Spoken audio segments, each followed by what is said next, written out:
My name is Devraj Malhotra, and I died on the 17th of October, 2021. It still feels surreal to say that out loud. Not just the dying part, but what I saw, who I met, and how it shattered everything I ever believed. I want to tell you this not to convert you or argue with you, but because truth isn't something you can hide once it breaks into your life like a bolt of lightning. You can ignore it, but you can't unsee it. Before everything changed, I was a Hindu monk living in a small spiritual retreat center on the outskirts of Asheville, North Carolina.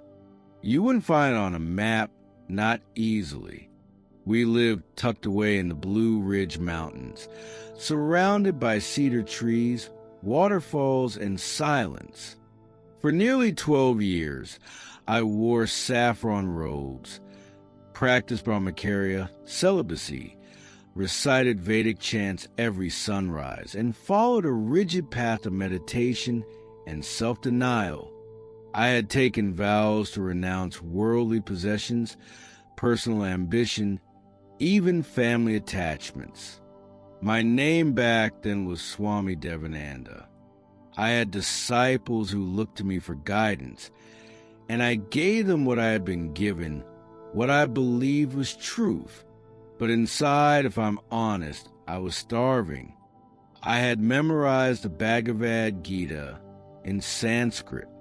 I could explain the layers of karma, the cycles of rebirth, the importance of detachment, and the illusion of self. I had mastered posture, breath, and inner stillness. And yet, for all the mantras I had chanted and fasts I had endured, I still felt like a man staring through a glass wall, watching others feast while I withered.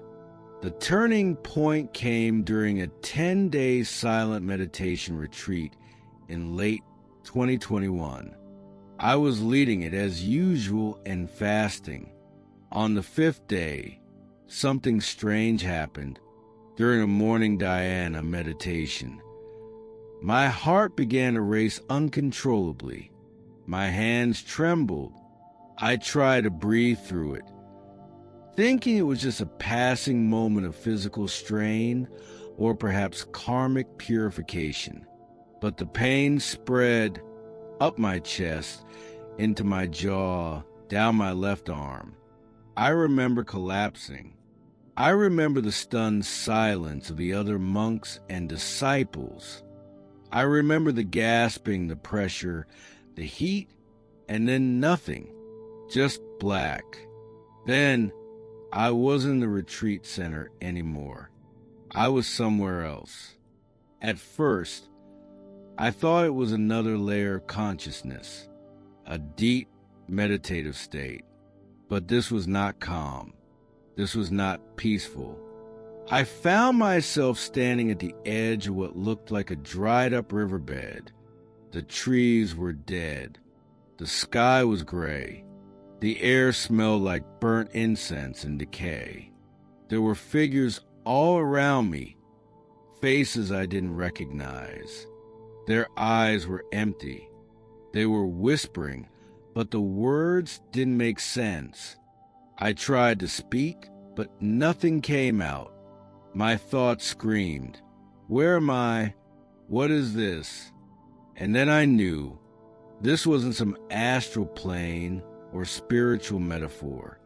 This was judgment.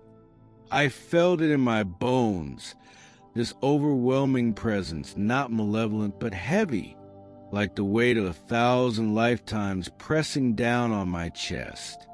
I had spent my whole life chasing moksha, trying to escape the cycle of birth and death. But now I was staring at the very cycle I had tried to outrun. And it wasn't a wheel of liberation. It was a trap, endless, hollow. I began to cry out, not with my mouth, but from my soul. "Vishnu, Krishna, anyone, help me." But the silence that answered back was suffocating. Then suddenly, A light broke into the scene, not harsh, but radiant. It didn't shine like sunlight. It pulsed. It moved. It had a presence. And from that light stepped a man. I had never seen him before in my religious texts. Not like this. But somehow, I knew his name before he said a word. Jesus. He walked across the riverbed, not hurried, not slow, just certain. He wore white, but it wasn't fabric. It was light woven into him. His hands had marks, deep scars where nails had been. His eyes held both sorrow and joy, love and truth, fire and mercy. He looked straight into me and said, "Devraj, you have been searching your whole life, but you were searching in the wrong direction." My knees gave out. I didn't want to fall. I just collapsed. Everything in me knew this was the one, not one of many, not a form of the divine, not an avatar. The divine, the only, the living Son of God, Jesus. I couldn't speak. My whole life flashed before me. Memories of rituals, prayers, chanting, discipline in the hidden corners of pride, control, spiritual vanity. He didn't condemn me. He didn't rage. But he showed me the truth. He said, "The gods you prayed were silent because they are not the way. I am. You sought to empty yourself, but I came to fill you. You tried to escape pain, but I entered pain to rescue you. You tried to earn peace, but I give it freely." He stretched out his hand, and in that moment he showed me a vision, so vivid I still feel in my bones. I saw heaven, not floating clouds or playing harps. I saw worshipers of every tribe and tongue, faces glowing, hands raised. A river of life flowed from a throne, trees with fruit in every season. Music I didn't just hear, I felt it ripple through my soul. And then he showed me something else.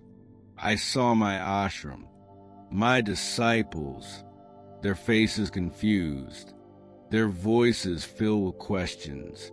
And I knew I had a choice: stay in the presence of the King and be at peace forever, or return. He looked at me with eyes that broke me and said, "You must go back. You must tell them. Not everyone will listen, but you are the voice I have chosen." I didn't want to leave, but I said yes.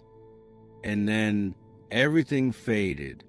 The next thing I remember was the sound of beeping, harsh fluorescent lights, the smell of antiseptic, my sister Anjali sitting beside me, holding my hand with tears in her eyes. "Devraj," she whispered, "you came back." I couldn't stop weeping, not from pain, from joy. I had seen him. I had met Jesus, and everything had changed. Coming back to life felt like being born into a world I didn't recognize. My body was weak, my muscles barely moved, but my heart burned with a fire I had never known before. I wanted to leap out of that hospital bed and tell every nurse, every doctor, every soul walking past my room, I met him. I saw Jesus.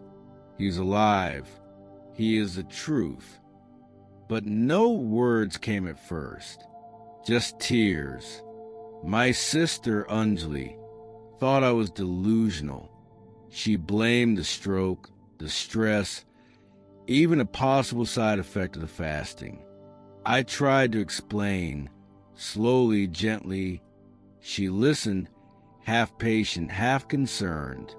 "You've always been spiritual, Dev," she said. "Maybe this is just another layer of your path. But I couldn't agree. This wasn't just another layer. This was the truth, cutting through every spiritual veil I had ever wrapped around myself. When I was released from the hospital 2 weeks later, I returned to the ashram. My saffron robes felt like a costume now.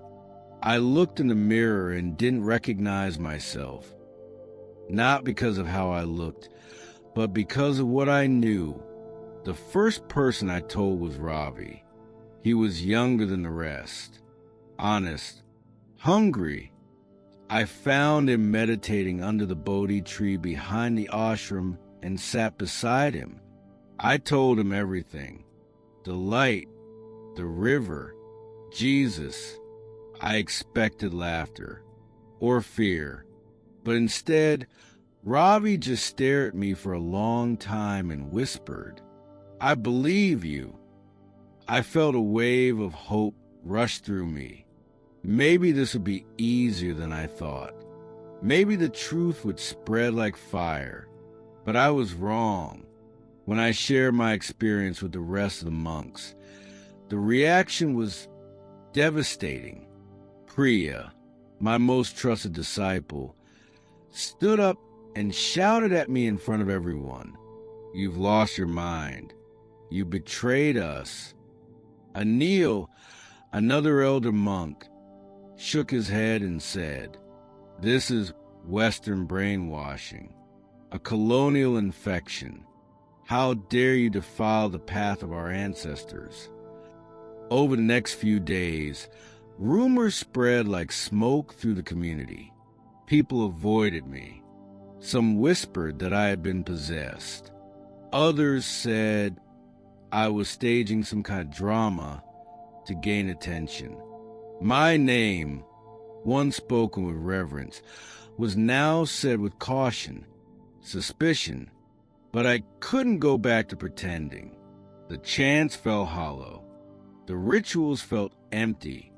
Every time I bowed to the idols, I felt something inside me cry out, "This is not the way anymore."